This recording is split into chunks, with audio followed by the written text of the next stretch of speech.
The sky hung low over the water, clouds bruised and swollen, shedding a steady drizzle that hissed against the hot weld seams. Men and women gathered beneath the hull of an unfinished cargo barge, its shadow looming like a tombstone over the improvised memorial. Marcus Vail had been a welder for 40 years, longer than most of them had been alive. He was the kind of man who never skipped a safety check, who double-knotted his boots and triple-checked his oxyfeed line, which made the equipment failure that took his life 2 days earlier all the harder to believe. Victor Lang stood apart from the mourners. No umbrella, no coat, just his worn jacket, soaked through, and a face that might have been carved from the same steel they worked. Marcus' family had refused Brotherhood assistance. No compensation. No union-funded burial stipend. Not even a casket supplied from their emergency fund. They held the service alone, quiet and bitter. Near the hull, Marcus had helped weld. Victor had offered condolences in private. They hadn't been accepted. When it came time for words, the foreman looked to him, unsure, then stepped back.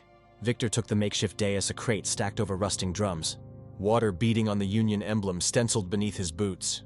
He didn't speak of Marcus' warmth or laugh, though both had been real. He didn't mention the man's fondness for hand-rolled cigarettes, or the way he whistled before striking an arc. Instead, Victor's voice was low, level, cutting through the wet hush like a blade.